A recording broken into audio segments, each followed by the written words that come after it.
Comment gérer le rejet? Et ouais, ça va piquer un petit peu. Mais bon, on est tous passés par là. Aussi, plusieurs fois.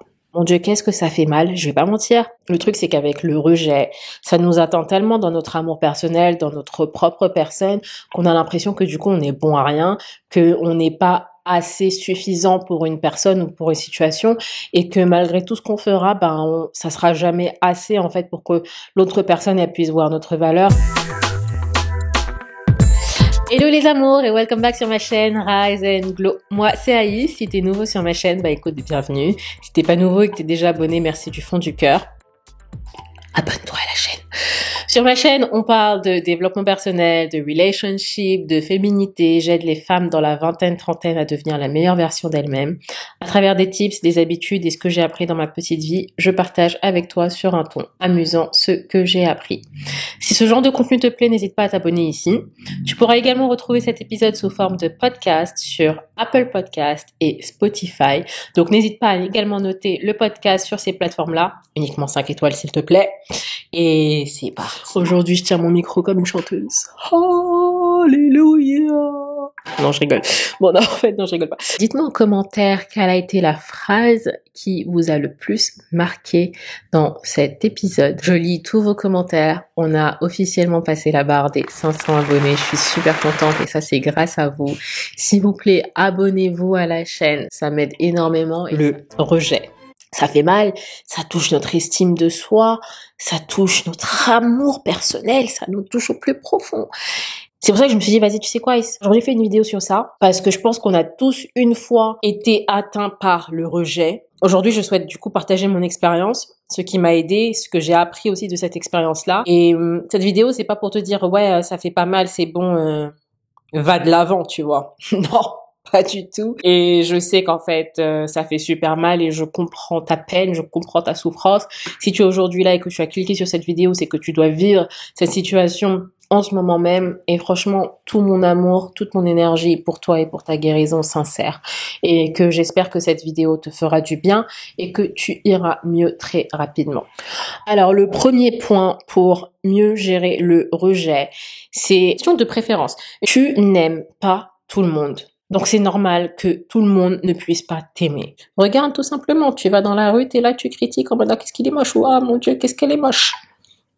Same, cette personne elle peut penser exactement la même chose de toi, tu vois. Et c'est ok en fait, c'est pas parce que tu es une personne mauvaise ou que tu es une personne pas bien ou qu'une personne n'a pas le droit d'être en couple avec quelqu'un. Pas du tout, c'est juste une question de goût et de préférence. Dans le cas par exemple des relations amoureuses, ok, où tu vas avoir une certaine personne qui va te rejeter et qui va te dire en fait j'ai tout simplement pas envie d'être avec toi.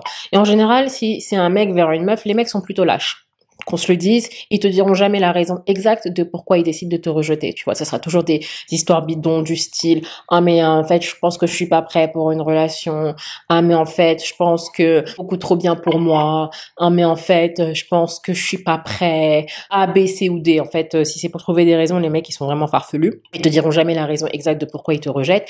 Et toi de l'autre côté tu vas le prendre personnellement, tu vois, tu vas te dire tout le temps ouais mais en fait je suis pas assez bien ou comment la personne elle ne voit pas ma valeur ou un truc comme ça. Mais le truc c'est que tu vois, on est d'accord que tout le monde n'est pas ton style. OK? Moi, tous les mecs ici, c'est pas mon style. Et c'est pas parce que voilà, j'ai un truc personnel envers ces mecs, c'est juste que ce genre de mec, c'est pas mon style de mec. Et donc c'est une question de préférence. Et il faut comprendre que les préférences, c'est pas un rejet en fait d'une personne, c'est juste que je préfère Y ou je préfère Z. Par exemple, je préfère les mecs qui sont musclés, qui ont une certaine masse musculaire. J'aime pas les mecs qui sont tout queues. C'est ma préférence. Il y a d'autres personnes qui vont préférer des mecs plus courts ou plus grands, des mecs d'une certaine couleur ou d'une certaine ethnicité. C'est un fait, c'est une préférence pour X ou Y raison, c'est comme des goûts et des couleurs, ça ne se discute pas, c'est la préférence des personnes. Donc il faut comprendre qu'on ne peut pas être la tasse de thé de tout le monde, comme tout le monde n'est pas ta tasse de thé en fait, tu vois. Donc c'est une question de préférence. Une fois que ça c'est clair, je pense que ça nous apaise un peu plus à ma propre personne et en fait la personne elle décide de pas être avec moi juste pour une question de préférence. Je pense que la pilule elle passe un peu mieux comme ça, tu vois. Et c'est une réalité. Et du coup, ça permet vraiment de relativiser sur cette notion de rejet et de rejet par rapport à notre propre personne. Et vraiment comprendre et intégrer que le rejet, ici dans ce cas-là, en cas de préférence, n'a rien à voir avec notre valeur personnelle. Et c'est vraiment une question de préférence et de goût, et n'est en aucun cas le reflet de notre valeur personnelle. Et ça, faut vraiment le comprendre. N'a rien à voir, en fait, avec notre valeur personnelle. Encore une fois, notre valeur personnelle est vraiment intrinsèque. Et je te renvoie à cette vidéo-là, d'ailleurs, pour parler de la valeur personnelle et de combien tu vaux. Et c'est vrai que c'est vraiment difficile, tu vois, d'arriver à ce stade de comprendre qu'une personne qui nous rejette ne souhaite pas être avec nous pour une question de préférence par rapport à ses goûts ou à ses valeurs, qu'importe. Et moi inclus, ça m'est déjà arrivé une fois qu'une personne me rejette et que je le prenne clairement pour moi, tu vois. Et j'étais là à me dire, mais comment cette personne ne voit pas qui je suis et pourtant adore traîner avec moi? Et pourquoi cette personne, en fait, ne me voit pas comme une personne assez suffisante pour être en relation avec moi. Pourquoi?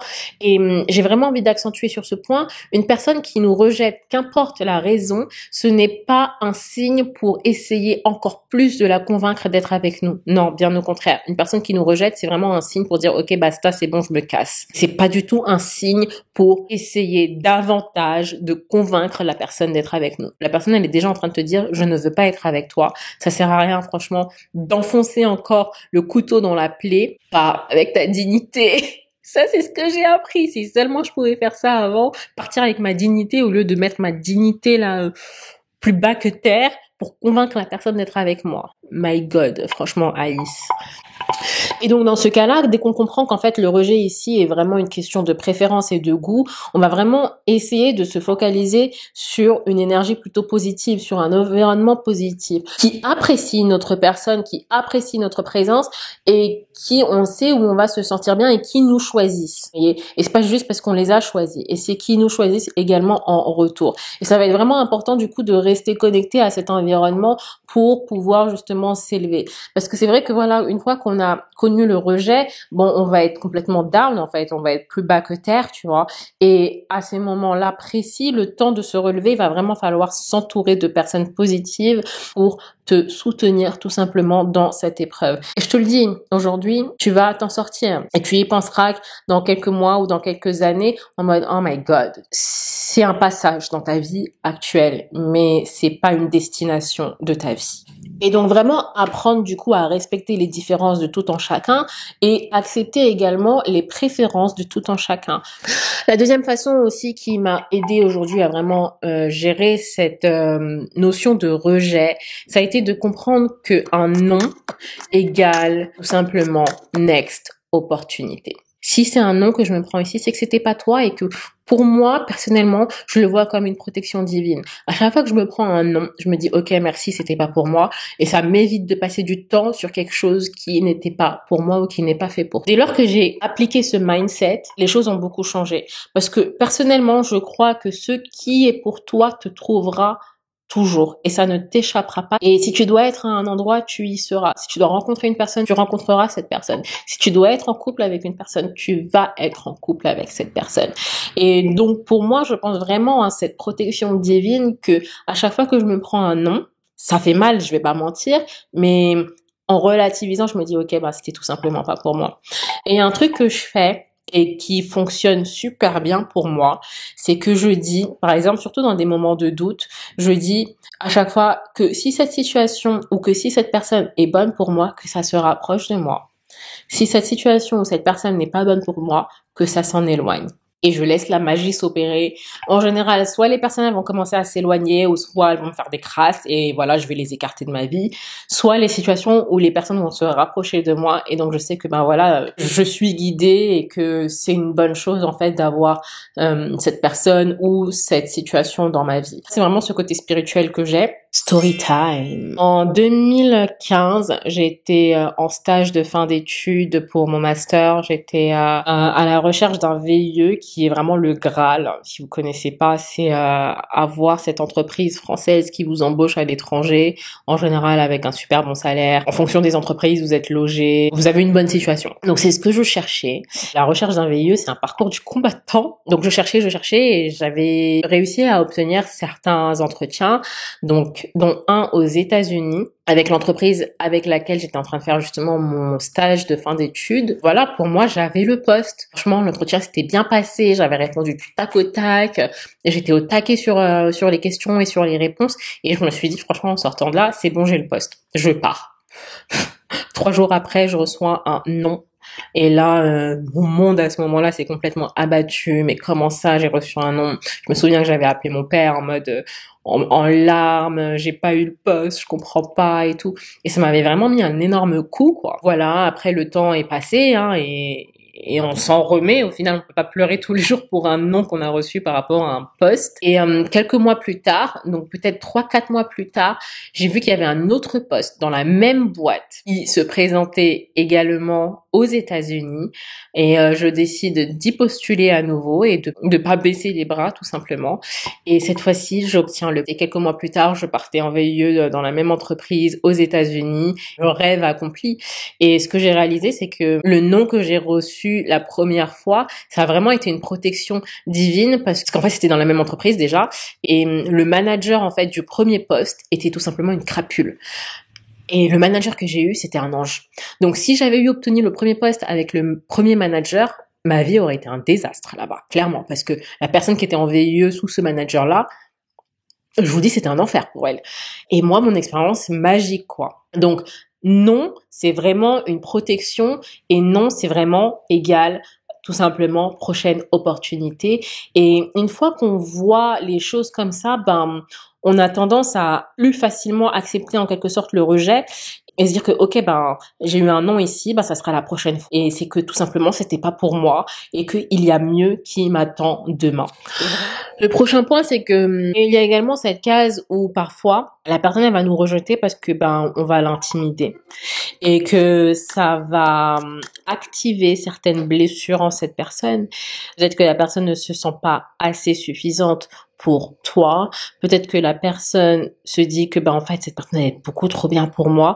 Et toutes ces explications, en fait, ces personnes vont tout simplement les mettre sur la catégorie de tu sais quoi, je vais juste lui dire que j'ai pas envie d'être avec elle ou que j'ai pas envie d'être avec lui. Et voilà, sans réellement assumer la réelle cause de pourquoi il décide de ne pas être avec vous. Et je dis pas encore une fois que c'est une raison pour travailler encore plus avec cette personne. Non, pas du tout. C'est à cette personne d'aller travailler sur ses traumas et sur qu'importe travail qu'elle doit faire. Toi, ton travail, c'est vraiment d'être avec une personne ou dans une situation qui veut être avec toi, une situation qui te choisit. Et c'est ça qui va être très difficile avec le rejet, c'est clairement une situation dans laquelle on te dit clairement on ne veut pas être avec toi. Et ça fait mal, ça fait vraiment mal. Mais il va falloir prendre ton courage à deux mains et dire tout simplement ok et aller de l'avant. Et je sais que c'est difficile parce que voilà, parfois il y a des sentiments qui sont développés et qui sont là. Tu ne te sentiras jamais choisi en restant dans une relation pareille. Jamais. Tu sentiras toujours que tu devras faire plus, tu devras donner plus pour toujours prouver à cette personne qu'elle a eu raison en gros de t'accepter dans sa vie. Et t'as pas envie en fait d'être dans une relation où on ne te choisit pas. T'as pas envie d'être dans une situation où on ne te choisit pas, où t'es pas la bienvenue. Le troisième point avec le rejet, ça va peut-être paraître vraiment contradictoire parce que c'est absolument pas la façon dont on va se sentir quand on va se sentir rejeté et quand on va être rejeté, c'est que il va falloir continuer à avoir confiance en soi. À aucun moment, ta confiance en toi ne doit vaciller et aller dans tous les sens parce que voilà, tu t'es senti rejeté. Et je sais que ça paraît super facile à dire qu'à faire, clairement, et vraiment j'ai été dans cette situation-là et c'est pour ça qu'aujourd'hui je viens vraiment avec ce truc de compassion. Ta valeur et ta confiance en toi, elle a rien à voir, encore une fois, avec une personne qui te rejette ou une situation qui te rejette. Ta valeur est vraiment intrinsèque à toi.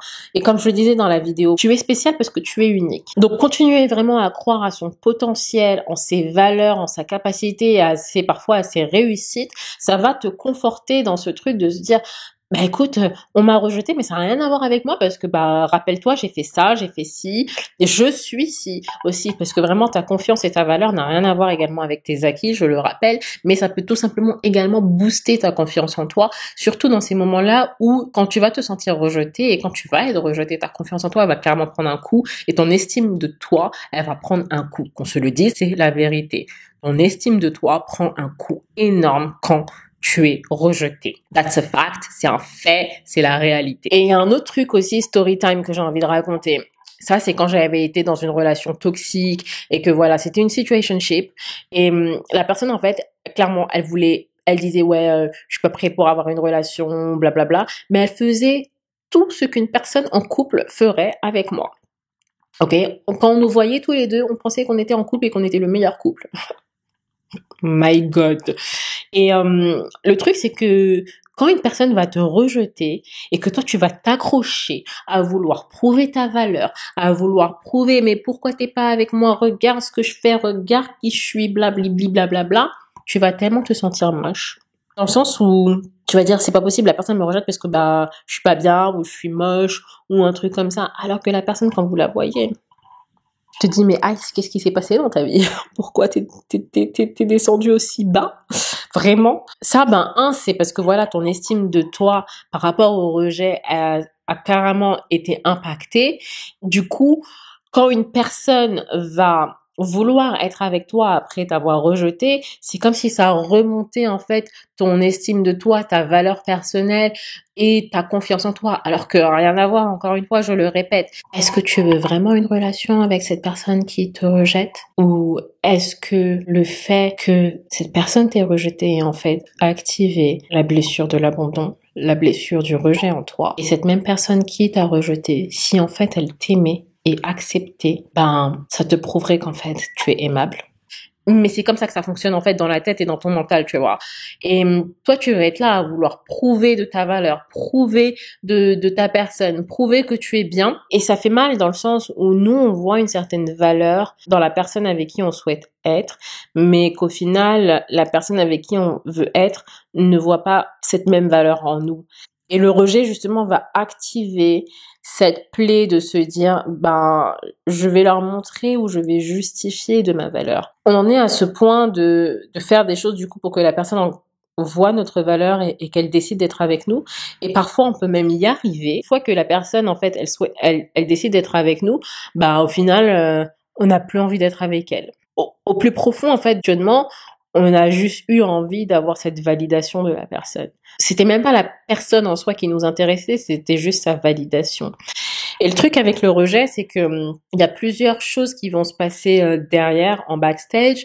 Ça va être la blessure du rejet, mais également la blessure de l'abandon qui peuvent être activées. Je sais que personnellement, pour moi, ça a été vraiment la blessure de l'abandon qui avait été activée dans ce cas-là, avec cette personne, dans cette relation toxique.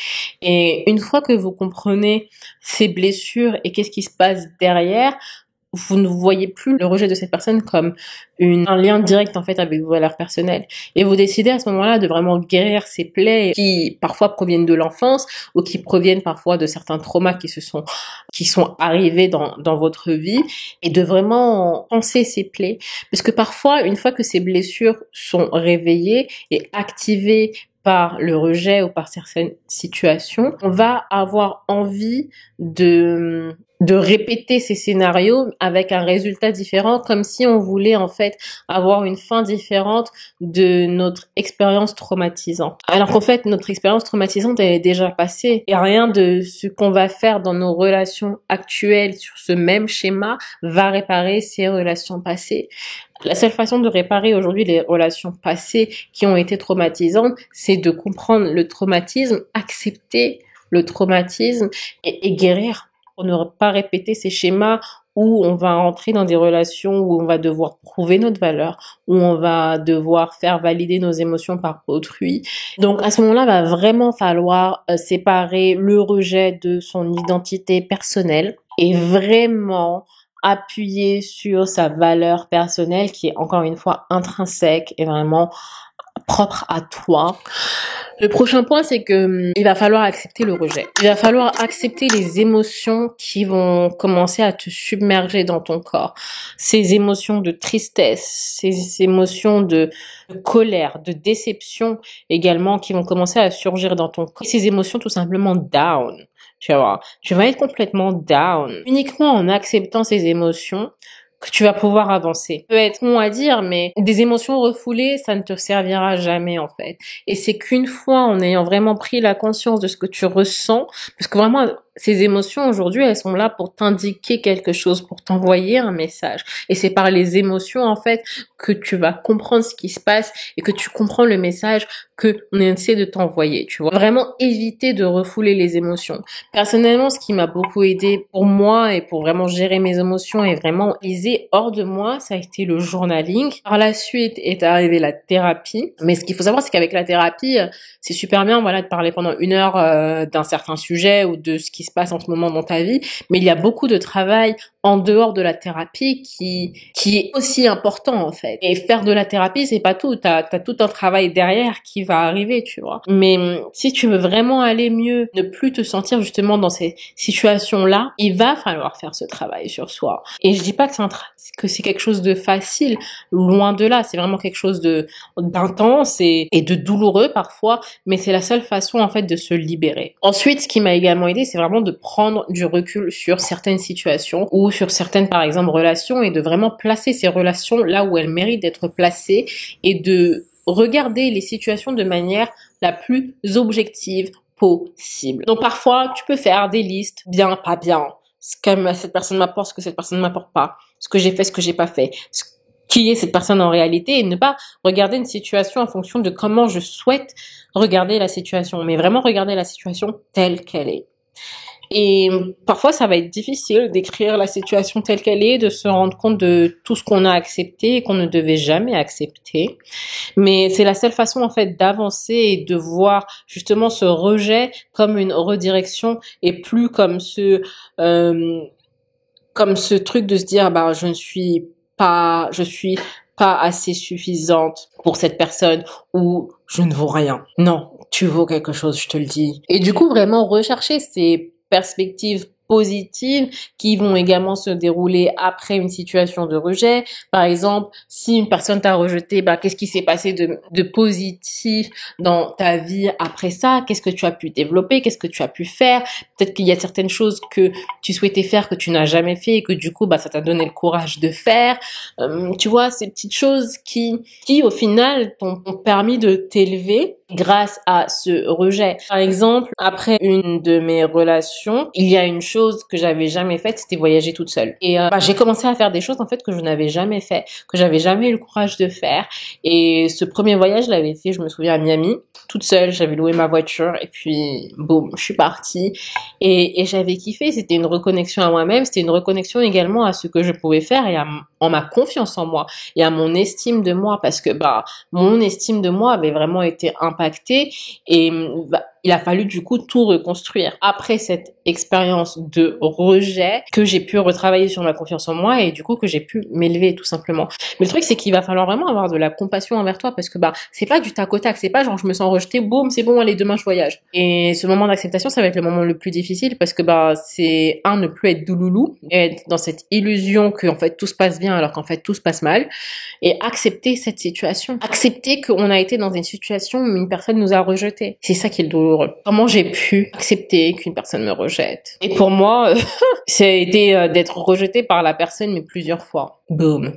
Clown. Tant que les situations elles sont pas douloureuses, on comprend pas, j'ai envie de te dire. Donc une fois que c'est bien douloureux, tu comprends, mais pour remonter la pente, va falloir y aller, quoi. Et je veux pas que tu en arrives à là, tu vois. Je veux vraiment pas, parce que c'est super dur, c'est archi dur. Et dans mon cas, vraiment tout a été impacté, que ce soit mon travail, mes projets, déprimée, dépressive, une cata. L'autre point également qui m'a aussi aidé par rapport au rejet, c'est qu'il va falloir renforcer sa résilience. Comme je disais, non égale next opportunité. Donc, c'est pas parce que parfois on a un non qu'il va falloir s'arrêter. Mais je dis pas ça dans une situation d'une relation amoureuse, réellement. Si c'est non dans une situation amoureuse, clairement, prends tes clics et tes claques et casse-toi. Je dis ça plutôt dans d'autres situations. C'est pas parce que, par exemple, t'es en train de postuler, que tu as reçu un non, que c'est bon, tu arrêtes de postuler. Non, tu continues, tu vois, continue à postuler et tu forges ta résilience. Forger sa résilience, ça va se passer de plusieurs façons. Personnellement, pour moi, ça a été vraiment via le sport et le mindset qui est arrivé aussi par rapport au sport. Avant, j'étais absolument pas sportive. Vraiment, je n'aimais pas ça du tout. Et c'est vraiment en 2014 où j'ai commencé à me mettre plus sérieusement au sport, pour des raisons déjà mentales, parce que voilà, je faisais un stage qui me rendait tout simplement folle. Et j'ai commencé à me mettre au sport pour me vider la tête. Et de fil en aiguille, en fait, j'ai juste continué jusqu'à présent. Et le sport forge ta résilience. Par exemple, tu vas à la salle, tu soulèves un poids de 2 kilos aujourd'hui, c'est lourd, mais dans 2 semaines, ce poids de 2 kilos, en fait, il est complètement léger. Le poids, il n'a pas changé en soi. Mais c'est ta force, c'est ta résilience qui te permet aujourd'hui de soulever ce poids de 2 kilos avec facilité. Et que tu as eu également de la persévérance. C'est pas parce qu'on a un nom que la vie s'arrête. Non, la vie va continuer et toi également. Et il y a beaucoup de situations qu'aujourd'hui tu peux citer où tu as fait preuve de résilience. Et ce qui serait sympa, c'est également d'écrire dans tes notes ou qu'importe, dans un cahier qui soit accessible à toi, les expériences pour lesquelles tu as jugé qu'elles étaient difficiles et qu'au final tu as pu surmonter. Parce qu'on a tous connu des expériences pareilles. Avoir justement ce cahier ou ces expériences ou ces notes qui te rappellent de ta résilience, ça permet aussi de forger ta résilience, mais aussi ta confiance en toi. Tu vas y arriver. Rien n'est impossible. Tu vas y arriver. Pour surmonter du coup le rejet, c'est qu'il va falloir ne pas avoir peur d'être seul. Parfois, on va être rejeté, on va sentir rejeté, mais parce qu'au final, on n'a tout simplement pas envie d'être seul. Parfois, on n'a même pas envie d'être avec une certaine personne. Mais parfois, ce qu'on peut se dire, c'est que je préfère être avec une mauvaise personne que être seul. Mais alors du coup, tu vois, le questionnement qu'on se pose ici, c'est si toi-même, tu peux même pas accepter d'être seul avec toi-même, comment veux-tu que quelqu'un d'autre t'accepte ? Tu ne t'acceptes même pas. Qu'est-ce qui te fait si peur d'être seul? Une fois que tu as travaillé sur ça et une fois que tu n'as plus peur d'être seul et une fois que tu acceptes vraiment ta propre compagnie, oh, le rejet, tu ne le vois plus du tout de la même façon. C'est sûr que ça te piquera un peu, tu vois. Et c'est normal, on est humain, on a des émotions, on a des sentiments. Mais ça ne te mettra pas plus bas que terre comme avant. Et jamais tu n'accepteras des situations de vivre avec quelqu'un ou des situations qu'importe où tu ne te sens pas à ta place parce que la personne elle ne t'aime pas ou elle ne t'aime pas à ta juste valeur ou elle ne t'aime pas comme tu souhaiterais être aimé juste par peur d'être seul. Jamais que tu accepteras ça parce que tu préféreras toujours ta propre compagnie à ce genre de situation. Il y a certaines situations que tu vas vivre où je t'ai senti rejeté mais qui du coup après ce rejet en fait il s'est passé beaucoup de belles choses. Tu vois. Et c'est parce que ce rejet, par exemple, est arrivé dans ta vie que tu as pu développer de nouvelles choses, que tu as pu rencontrer de nouvelles personnes, que tu as pu peut-être rencontrer ton nouveau compagnon ou ta nouvelle compagne. Mais c'est parce que ce rejet est arrivé dans ta vie. Et le truc, c'est qu'il faut jamais choisir vraiment la sagesse qu'on va avoir d'une certaine expérience sans avoir vécu cette expérience. Dernier point, et on va conclure sur ça. Parfois, on n'a même pas envie d'être avec une certaine personne. C'est juste cette validation que l'on a de se dire ouais en fait cette personne elle nous voulait aussi même si elle ne voulait pas être avec nous. Parfois ça va être notre attention, notre personne qui va rendre ces personnes belles. Et vous êtes jamais trouvé dans cette situation où vous voulez tellement une personne et tout votre entourage vous dit mais qu'est-ce que tu trouves en fait à cette personne, elle est moche ou qu'est-ce que tu lui trouves tout simplement quoi. Et vous dites A, B, C ou D alors que les autres personnes en fait ils voient absolument pas ça. Mais c'est qu'en fait c'est votre attention qui rend cette personne belle. Et vous allez lui trouver des valeurs, vous allez lui trouver des bienfaits, vous allez lui trouver des belles choses. Alors qu'en fait, cette personne, c'est pas du tout ça, c'est vous, en fait. C'est votre énergie qui rend cette personne belle. Et une fois que vous avez compris ça, vous voyez plus le rejet de la même façon. Vous voyez le rejet comme une bénédiction, comme je disais un peu plus tôt. Et falloir, avec le rejet, être dans ce mindset d'abondance et de se dire que si c'est pas là, ça sera une autre personne, ça sera une autre situation, ça sera un autre travail parce qu'en fait il y en aura toujours assez. Sur 7 milliards d'habitants, il y a une personne pour toi. Il y a un travail pour toi et de se dire que ça va arriver au bon moment. Peut-être qu'en ce moment, tu dois travailler sur toi. Peut-être qu'en ce moment, tu dois rencontrer une autre personne qui te permettra d'atteindre un certain niveau dans ta vie. Peut-être qu'en ce moment, la personne avec qui tu dois être n'est pas encore prête. Mindset d'abondance, ça aide énormément à gérer le rejet parce qu'on se dit que il y en aura toujours assez et j'aurai toujours ma place ici. Voilà les amours, j'espère que la vidéo vous aura plu. S'il vous plaît, abonnez-vous à la chaîne, ça m'aide énormément. On communiquera à YouTube de propulser ces épisodes qui atteindront un peu plus de personnes. On se retrouve la semaine prochaine pour un nouvel épisode. En attendant, prenez soin de vous, gros bisous.